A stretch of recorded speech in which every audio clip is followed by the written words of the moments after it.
C'est une marque iconique, à l'équivalent de notre crocodile. Tous les Anglais la connaissent, elle a 100 ans cette semaine. Et pour l'occasion, elle ose changer son célèbre logo.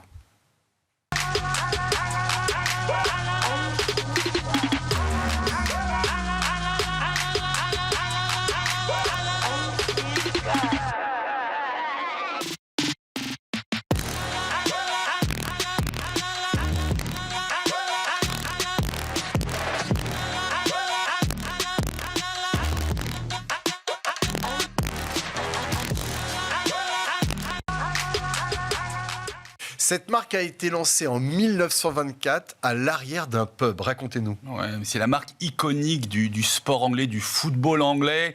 Une marque formidable qui a suivi la croissance de la Ligue anglaise, qui a suivi les performances de l'équipe de football du Royaume-Uni. C'est intéressant de voir d'un point de vue de la marque. Donc c'est les frères Humphreys.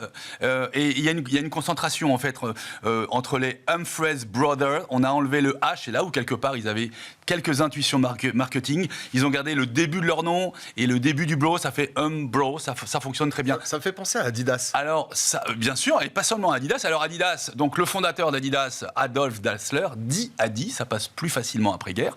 Et donc, effectivement, Adi plus Das, ça fait Adidas. Il y en a une autre comme ça, mais c'est plus un acronyme, c'est ASICS. Est-ce que vous savez ce que veut dire ASICS ? Pas du tout.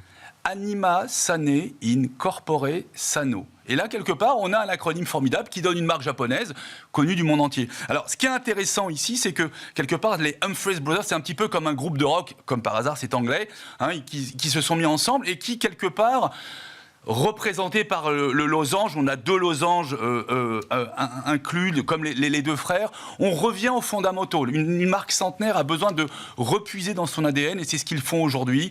Je trouve ça formidable. Est-ce qu'elle est aussi vivace qu'elle l'était en 1924 ? En 1924, on est au balbutiement, on est au tout début du sport professionnel, en tout cas du football professionnel. C'est souvent par hasard que l'industrie textile s'oriente vers le sport, et on le voit d'ailleurs, comme lorsqu'on parle des chaussures Adidas. Les chaussures Adidas, les 3 bandes, c'est pas du marketing, c'est simplement 3 bandes qui servaient en fait de soutien sur le côté des chaussures. Là, Umbro, c'est une marque qui va se créer dans le football, qui va se créer aussi dans le sport. Le sport va se développer, comme vous le savez, et aujourd'hui c'est devenu plus qu'un secteur d'activité florissant, c'est devenu carrément un boom économique. Et aujourd'hui, ils vont surfer dessus. Le grand avantage de Umbro, c'est que cette marque-là se repose sur un historique très fort, 100 ans, et sur, quelque part, un patrimoine de marque très fort. Umbro, dans le foot, c'est l'Angleterre. Est-ce qu'elle est toujours équipementier de l'équipe nationale anglaise ? Alors, elle l'est de mémoire de la dernière Coupe du Monde, et j'ai cru comprendre que le sponsoring allait durer au moins jusqu'à l'Euro prochain.